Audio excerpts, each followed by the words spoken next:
ఇంకోటి మెయిన్‌గా ఆంధ్రప్రదేశ్‌కి సంబంధించి పెట్టుబడులు ఇవన్నీ కూడా మనం చూస్తూ ఉన్నాం. ఈ గొడవంతా కూడా మనం మాట్లాడుకుంటూ వచ్చాము. ప్రెజెంట్ ఈ 1.5 ఇయర్‌లో 70% ఆఫ్ ద పబ్లిక్ సంబంధించినటువంటి ఆస్తులన్నిటిని కూడా ప్రైవేట్ కంపెనీలకు ఇచ్చారు. ఈవెన్ నిన్న గూగుల్‌కి సంబంధించి కూడా నిన్న హిందూ సంస్థ, ధార్మిక సంస్థలు మాట్లాడుతున్నాయి. వాటన్నిటికి కూడా సింహాచలం భూములు ఇస్తున్నారని చెప్పేసి కూడా ఒక గొడవ జరుగుతుంది. ఇవన్నీ చూస్తున్నప్పుడు అంటే ప్రభుత్వం ఇక్కడ కంపెనీలు రావడం కోసం ఎన్ని ఇన్సెంటివ్లు అయినా ఎంత అయినా ఇవ్వచ్చు అనేటువంటి ఒక చర్చకు వచ్చేసిందా? ఆయన ఉంటే తెలసారు ఎందుకనో సామెతని రెగ్యులర్గా చెప్తూ ఉంటాయి. సరే ఇప్పుడు గూగుల్ది ఈ కథలు మనం మొన్న బాగానే విపులీకరించి చెప్పాం. మళ్ళా మనమాట ప్రజలకు అర్థమయ్యే భాషలో చెప్దాం. ఎందుకంటే లోకేష్ గారు ఆక్వా రంగం గురించి ఆస్ట్రేలియాలో ఎరగదీసేస్తున్నారు. ఏం గతంలో సజ్జల మీద పడి ఏడిచారు కదా సకల శాఖ మంత్రి అని. మీరు ఇప్పుడు ఏం సకల శాఖ చీఫ్ మినిస్టర్ అయిపోయారా? మీకు ఆక్వా రంగం మీద అక్కడ ప్రజెంటేషన్ ఇవ్వాల్సిన అవసరం ఏంది లేదా? ఒక హెర్క్యులెన్ టాస్క్ రేపు సిఐ సమ్మిట్కి క్యాబినెట్ మంత్రులందరికీ ఒక్కొక్కడికి ఒక దేశం పంపించాం, ఒక్కొక్కడికి ఒక ఖండం పంపించాం అని ఏదైనా ఎజెండా ఉందా? ఇవాళ మీ నాన్నగారు వెళ్తున్నారు, ఆయన గౌరవ ముఖ్యమంత్రి గారు చంద్రబాబు గారు యూఏఈ, అబుదాబి, దుబాయ్ వెళ్తున్నారు. సంతోషం. దేనికి వెళ్తున్నారు? సిఐ సమ్మిట్లో ఇన్వెస్ట్మెంట్లు పెట్టమని. ప్రజలు మీకు బాగా అర్థం అవ్వాలి కదా, మనం మరీ ఉత్తరాంధ్రలో అంటే వీళ్ళకి మరీ తీసుకట్టుగా ఉంది, చాలా ఎటకారంగా ఉంది. నేను కారు కొనాలి అని అశోక్ గారు మీకు చెప్పా, సెకండ్ హ్యాండ్ కారు. లేదంటే మీరు నేను నా కారు అమ్ముతున్నాను అన్నారు. ఫస్ట్ థింగ్ మీ దగ్గర ఏ కారు ఉందో నాకు తెలియదు. ఆ సెకండ్ హ్యాండ్ కార్ అయితే నేను కొందాం అనుకుంటున్నా. సరే, సెకండ్ హ్యాండ్ కార్ మీది మర్సిడీస్ అనుకోండి, నా బడ్జెట్ పర్మిట్ చేస్తుందా లేదా? నేనేం కారు కొనాలో మీకు చెప్పాలి కదా. అంటే ఏంటి అన్న, నేను ఏదైనా మారుతి చిన్న కారు ఈ చిన్న బడ్జెట్లో ఇది కొందాం అనుకుంటున్నాను, అది ఏమైనా ఉంటే నాకు చెప్పన్నాను అనుకోండి, ఇది ఈజీ అవుతుంది. అలా కాకుండా నేను కారు కొంటాను, నేను కారు అమ్ముతాను అన్నదే కాన్సెప్ట్ అనుకోండి. Just like CA summit. Already మీరు దావోస్ వెళ్ళి వచ్చారు, ఉట్టి చేత్తో వచ్చారు. లండన్ వెళ్ళారు, ఉట్టి చేత్తో వచ్చారు. అమెరికా వెళ్ళారు, ఉట్టి చేత్తో వచ్చారు. ఇప్పుడు మీ అబ్బాయి ఆస్ట్రేలియాలో ఉన్నాడు, మీరేమో వెళ్తున్నారు. దేనికి? నీ అత్తనే ఇవ్వడానికి రండి. మాకు ఇక్కడ హైటెక్ సిటీ దాటిన తర్వాత శిల్పారామం దాటితే సిఏఏ ఉంది. మీరు ఆలుతారు కదా, ఎలా పని చేయాలా? సబస్ ఒక బ్లాంకెట్ 99 రూపాయలకే లేదా 99 పైసలకే ల్యాండ్ ఇస్తాం, లేదంటే ఫ్రీ కరెంట్. అదాని వాడి పేరు చెప్తే ఎక్కడ వాడి పవర్ స్టేషన్ నుంచి ఈ గూగుల్ డేటా సెంటర్కి ఇవ్వాల్సి వస్తుందని ఆ పేరు దాచి గూగుల్ సెంటర్ అని అమాయకంగా మనల్ని మోసం చేస్తున్నట్టుగా. ఎందుకంటే సింహాచలం భూములు అంటే మా గజపతిరాజు గారికి గవర్నర్ పదవి ఇచ్చారు కాబట్టి ఆయన రాజకీయాలు మాడకూడదు కాబట్టి గతంలోనూ వైఎస్ఆర్సీపీ పరంగా ఆయన నోట్లో మట్టి కొట్టారని తెలిసి మాన్సాస్ ట్రస్ట్ విషయంలో ఇప్పుడు కూడా అదే మాన్సాస్ ట్రస్ట్కి వైఎస్ఆర్సీపీ బదులు తెలుగుదేశం ఒక ఇండైరెక్ట్ వెర్షన్ ఏమన్నా తెరలేపిందా? ఇది ఒక చర్చనీయాంశం అవుతుంటే ఇప్పుడు మీరు వెళ్తున్న దగ్గర మీ నియోతనే అంటే మీరు ఏదైతే ఇక్కడ ఫ్రీ కరెంటో లేదా ఫ్రీ ల్యాండో లేదంటే ఫ్రీ వాటరో నా ఇది సిఏఏ సమిట్లో మేము ఇచ్చే దగ్గర దీనికన్నా ముందు వాళ్ళు ఇన్విటేషన్ ఇవ్వడానికి కూడా మీరు పవర్ పాయింట్ ప్రజెంటేషన్ ఇవ్వడానికి వెళ్తున్నారు కదా. దానికి సిఏ సమిట్కి వచ్చి ఆడికి మళ్ళీ హోటల్లో కూర్చోపెట్టి ఆడికి ఆ పప్పానాలు పెట్టి మళ్ళీ మీ సమిట్లో మీరు ప్రజెంటేషన్లు ఇచ్చి ఆడితో ఎంఓఈలు మాకెందుకు? డైరెక్ట్గా ఈ లాజిస్టిక్స్ అక్కడే ఎస్టాబ్లిష్ చేసినప్పుడు ఈ లాజిస్టిక్స్ అక్కడ కన్విన్స్ అయ్యి ఇండియాకి వచ్చి కంపెనీ పెట్టడమే ఉంటుంది. అందుకని ఇంకేముంటుంది? మళ్ళీ ఎంఓఈ కూర్చుని 5 ఏళ్ళ తర్వాత పెడతాం, 10 ఏళ్ళ తర్వాత పెడతాం అని కాదు కదా. ప్రపంచం అంతా చైనా వాడికి అమెరికా వాడు ఎలా తెప్పలు పెడుతున్నాడో తెలుసు, ప్రపంచం అందరికీ రష్యా వాడు ఎలా తెప్పలు పెడుతున్నాడో తెలుసు, రష్యాకి మనం ఎలా బాధపడుతున్నాడో తెలుసు, మన వల్ల అమెరికా వాడు మనకెంత చోట్ల పెడుతున్నాడో తెలుసు. ఇవన్నీ తెలిసిన దగ్గర మోస్ట్ హ్యాపెనింగ్ బిజినెస్ అక్కడ చైనా, అమెరికా, రష్యా అండ్ మా అయితే యూరోప్ దేశాలు, జపాన్. ఇవే కదా సార్ పిండి తెచ్చుకునేవి మనం. మా అయితే కొరియా దేశాలు. వీటిలో పిండి తెచ్చుకోవడానికి నీ దగ్గర నియోత అవ్వడానికి నీ దగ్గర బేసిక్స్ అంటే ఈజ్ ఆఫ్ డూయింగ్ బిజినెస్ అన్నది ఒక బ్లాంకెట్ పర్మిషన్స్తో ఒకటి ప్రియాంబుల్ ఉంటే ఎంత ఈజీ. ఇది already failed establishment which has happened in Davos, London and as well as US and ఇప్పుడు రైట్ నౌ ఇన్ ఆస్ట్రేలియా. మళ్ళీ వాళ్ళని పిలిచి తీసుకొచ్చి పప్పనాలు పెట్టి ఇవన్నీ చేస్తుంటే మనకు అంత ఫైనాన్షియల్ సామర్థ్యం ఉందా? ఆల్రెడీ గత ప్రభుత్వం మీ దానికన్నా ఉన్న మీ ప్రభుత్వంతో 33 లక్షల కోట్ల ఒప్పందాలు జరిగి ఉన్నాయి. వాళ్ళతో ఎక్కడైనా రీనెగోషియేషన్కి ఒక క్యాబినెట్ సబ్ కమిటీ కానీ లేదంటే గౌరవ ఐఏఎస్ ఐపీఎస్ల కమిటీ కానీ ఏమైనా ఉండి ఈరోజు దాకా డోర్స్ ఓపెన్ చేసిన ఉదంతో కూడా చెప్పండి. చంద్రబాబు నాయుడు గారు 95లో ముఖ్యమంత్రి అయిన దగ్గర నుంచి ఇప్పటి వరకు కూడా నేను చూసిన ఒక ఆర్టికల్ దాదాపు ఉమ్మడి ఆంధ్రప్రదేశ్కి 52 లక్షల కోట్ల రూపాయలు ఇప్పటి వరకు కంపేర్ చేసుకుంటే 52 లక్షల కోట్ల రూపాయలు పెట్టుబడులు వచ్చినాయి అనుకుంటే.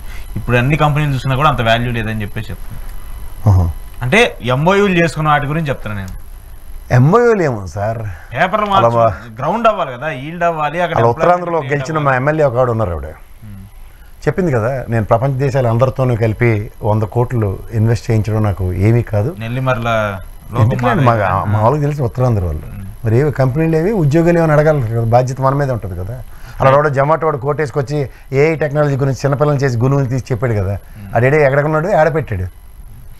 ఇప్పుడు ఉదాహరణకి ఆంధ్రప్రదేశ్ రాష్ట్రం ఈ విధంగా చేస్తుందంటే నేను సాఫ్ట్వేర్ మీరు సాఫ్ట్వేరే, మళ్ళీ అక్కడ యూరోప్లో ఉన్న వాళ్ళని యూఎస్లో ఉన్న వాళ్ళని మనం కన్విన్స్ చేయడం ఎంతసేపు అండి. భారతదేశం ఇన్వెస్ట్మెంట్కి స్వర్గధామం, మ్యానుఫ్యాక్చరింగ్ హబ్స్కి, మ్యాన్ పవర్, నేచురల్ రీసోర్సెస్ ఇలాంటి దగ్గర రైస్ బౌల్ ఆఫ్ ఇండియా ఆంధ్రప్రదేశ్లో స్వర్గధామం. నేను మీరు కన్విన్స్ చేయడం కూడా మ్యాటర్ ఆఫ్ ఫ్యాక్ట్. దానికి ఏం కావాలి? Proper industrial policy. ఏదని అడుగుతున్నాం కదా, అదే చూద్దాం మరి. సరే కంక్లూడ్ ఇంకా చూస్తూనే ఉన్నాం సార్, చూస్తూనే ఉన్నాం ఈ అరికథలు. అక్కడ మా నెల్లిమర్ల ఎమ్మెల్యే గెలిచారు, ఇటు జొమాటో వాడు కాళ్ళ దగ్గర వేసుకుని డెలివరీలు బాగానే చేస్తున్నాడు, కానీ మా కంపెనీలు మాత్రం గ్రౌండ్ అవ్వలే కదా. ఈ 16 నెలల్లో పెట్టుబడి ఎదురా అంటే వీళ్ళు చెప్పి అరికథలే తప్ప వాస్తవం అయితే శూన్యం. ఒక పిఎఫ్ అకౌంట్ లేదు. నేను కదా మా మిత్రుడు శ్రవణే రైట్ ఇన్ఫర్మేషన్ యాక్ట్లు తీసుకొచ్చాడు. గత 6 నెలలు బట్టి రిజిస్టర్ ఆఫ్ కంపెనీస్లో ఒక రిజిస్టర్ కాలే, నేను క్లాస్ వెరిఫై చేశాను. పిఎఫ్ఎఫ్ అకౌంట్ ఒకటి కొత్తది ఓపెన్ అవ్వలే, యాడ్ నుంచి తెచ్చారు వీళ్ళు. రైట్, ఇది ఉద్యోగులకు సంబంధించి ఏమైనా మాట్లాడండి ప్రసాద్ గారు. పాపం వాళ్ళకి డిఏలు రావట్లేదని చెప్పేసి మీ ప్రభుత్వాలు మార్చుకుంటూ కూర్చుంటారు. మీకు అదే, మీరు 5 ఏళ్ళు ప్రణాళిక వేసుకుని ప్రభుత్వాలు మార్చుకుని కూర్చోండి. మీకు డిఏలు టీఏలు ప్రభుత్వం మార్చామని మేసాలు తిప్పుకొని తిరగడం మీ పని మీరు చేయండి. రాబాయ్ కడుపు కానం తింటారా, గడి తింటారా? డైరెక్ట్గా అడుగుతున్నా. ఇప్పుడున్న సచివాలయంలో ఒళ్ళొంక 50 ఎకరాలు 50 టవర్లు కడతాం. ఆఫ్టర్ ఆల్ ఇంకో 2 లక్షల స్క్వేర్ ఫీట్ తెలంగాణకి బాధ్యత లేదా? మీరు నేను కడుతున్న ప్రత్యక్ష పరోక్ష పనులకే కదా. ఎందుకు ఈ డబ్బులు ఇలా తగలెడుతున్నారు? ఆ సిఆర్డీలు ఎక్కడి నుంచి పోయినాడు అక్కడ కూర్చొని ఉన్నారు కదా. ఈ బిల్డింగ్ ఇలా కట్టాం, పాస్ సిఆర్డీ కళ్యాణ మండపం ఇస్తాం. మాకేంది సార్ ఈ దరిద్రం అంతా? వీళ్ళ నోరు పెకలంతనమే. ఏమో భాస్కర్ గారు ఒకప్పుడు చీఫ్ సెక్రటరీ ఉన్నప్పుడు 1 మెగావాట్కి ఎంత ఎంప్లాయ్మెంట్ క్రియేట్ చేస్తారంటే నోరు మూసుకుని పోయారు ఫ్యాక్టరీ వాళ్ళు, గరుడు ఫ్యాక్టరీ వాళ్ళు. తెలుసా? ఎంప్లాయ్మెంట్ క్రియేషన్ లేదండి. ప్రపంచవ్యాప్తంగా తెలుస్తుంది 2 నుంచి 4 ఎంప్లాయ్మెంట్ ఒక మెగావాట్కి క్రియేట్ అవుతుందని. ఇలాంటి విషయాల్లో నాదే మీదే చీఫ్ సెక్రటరీదా బాధ్యత? రెవెన్యూ సెక్రటరీకి బాధ్యత లేదు. ల్యాండ్ అలకేట్ చేసి మనం అంటే ఇటు తప్పట్లు కొట్టుకుని అలకేట్ చేయకపోతే చెప్పాల్సిన బాధ్యత ఉందా లేదా? వాళ్ళ దగ్గర నుంచి ప్రజల హితం కోరుతూ సార్ సంక్షేమం గత ప్రభుత్వం ఎంత తగలెట్టింది, దానికన్నా ముందు మీరు ఎంత తగలెట్టారు, ఈ రెండింటి కంపారిజన్లో ప్రజలకి ఇది ఇంత వెళ్ళాలి, ఎందుకు వెళ్ళట్లేదు? మాకు రావాల్సిన 6 బుల్లెట్లు వీళ్ళు దించేస్తామని దిగలేదు కదా. మాకు రాని వీడికి డిఏ ఎందుకు ఇవ్వాలి? అంటే సామాన్య ప్రజలు భోంగేం కదా, సామాన్య ప్రజలు మేము తిప్పలు పడుతున్నాం. మాకు తిప్పలు తీర్చవలసిన వాడు మేము అనుకున్న ప్రభుత్వం వాడు గాలికి వదిలేశాడు. మేము కడుతున్న ట్యాక్సులతో జీతాలు తీసుకుని మీరు గాలికి వదిలేస్తే మీకు మాత్రం డిఎల్టీఎల్ ఇవ్వాలా? చెప్పనండి సార్. ఎడికైనా ధరలు పెరిగాయని చెప్పి కేంద్ర ప్రభుత్వం డిఏ ఇస్తుంది, మరి మాకు ధరలు పెరిగితే దిక్కవాడు, అడిగినోడు వాడు. అంటే ఇప్పుడు మీరు ప్రభుత్వ ఉద్యోగుల్ని ఇచ్చినా ఇవ్వకపోయినా మీరు సైలెంట్గా పనిచేయండి అంటున్నారు. సైలెంట్గా పని చేయకపోతే రాజీనామా చేసి పొమ్మనండి.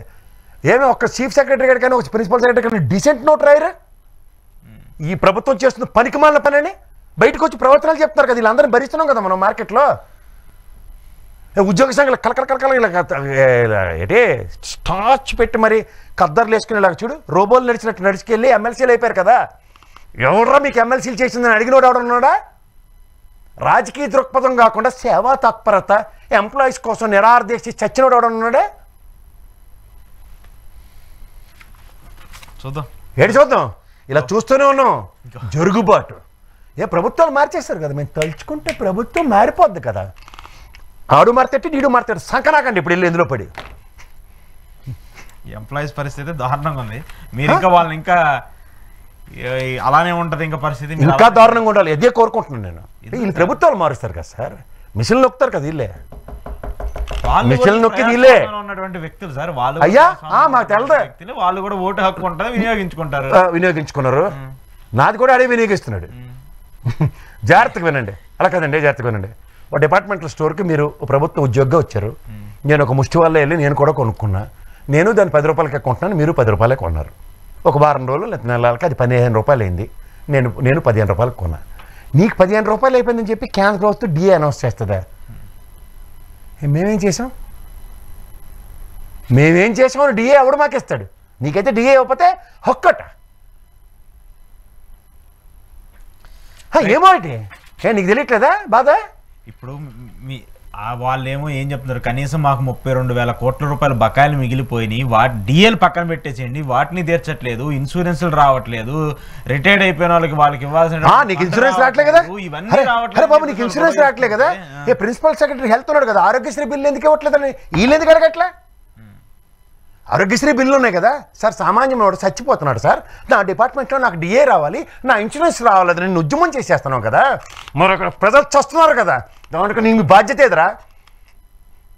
వీళ్ళు కత్తర చొక్కాగా లేరే పిల్లల్ని ఆమరణ చేసి చావమనండి వాళ్ళ కోసం, ప్రజల కోసం. ప్రభుత్వంతో వెళ్ళేట ఓ డైలాగ్ ఓపెన్ చేస్తేట ఎంత కష్టం ఉందో మీకు తెలీదా అంటే, ఎరా ఇన్ని సంక్షేమాలు అనౌన్స్ చేసినప్పుడు కష్టమేటో మాకు తెలియలేదా, ఎందుకు అనౌన్స్ చేస్తాను ప్రజల తరఫున అడిగిన వాడు ఉన్నాడు. మా అయితే ఏమో జిఏడికి అటాచ్ చేస్తారు, మా అయితే ఇంకటి చేస్తారు డీజీపీ ఆఫీస్లో కూర్చోపెడతారు, లేదంటే ఉద్యోగ విధుల నుంచి సస్పెండ్ చేస్తారు. నెక్స్ట్ ప్రభుత్వం రాగానే నువ్వు నాగిరి డ్యాన్స్ నీకు దగ్గర ఒరిజినల్ ఉంటుంది కదా, సీడీ తీసి వేసావంటే అమ్మమ్మ ఈడు అపర మేధావి, నా కోసం ఈడు ఎంత తప్పరపడ్డాడు నెలకి లటక్కని శంకనెత్తేస్తారు కదా, మన మా సీనాన్ని అలాగెత్తారు కదా లోపలికి. సరే ఏం కష్టంగా ఉందా? లేదు లేదు. ఇన్సూరెన్స్ రాలేదా? మరి మాకు ఆరోగ్యశ్రీ అంటే ఈక్వల్ ఇన్సూరెన్సే కదా. సరే వాళ్ళకి అది దీని గురించి ఆరోగ్య శాఖలో ఎవడన్నా మాట్లాడా? అప్పుడు నేను మాడుతున్నాడు గురించి, అరే నీకు కూడా కష్టం ఉందిరా, రేట్లు పెరిగి నీకు డిఏ రావాలరా, నీకు ఇన్సూరెన్స్ రావాలా, ఆడు మాట్లాడ్డా? ఆడికి బాధ్యత లేదు, అప్పనంగా నేను కట్టిన ట్యాక్స్ జీతాలు ఎత్తున్నాడు కదా, నీకు నాకు దిక్కులే జీతం వస్తుందో లేదు, వాడికి డంకా పలస్ కంపల్సరీ 1వ తారీఖు కల్లా జీతాలు రావాల్సిందే. రైట్.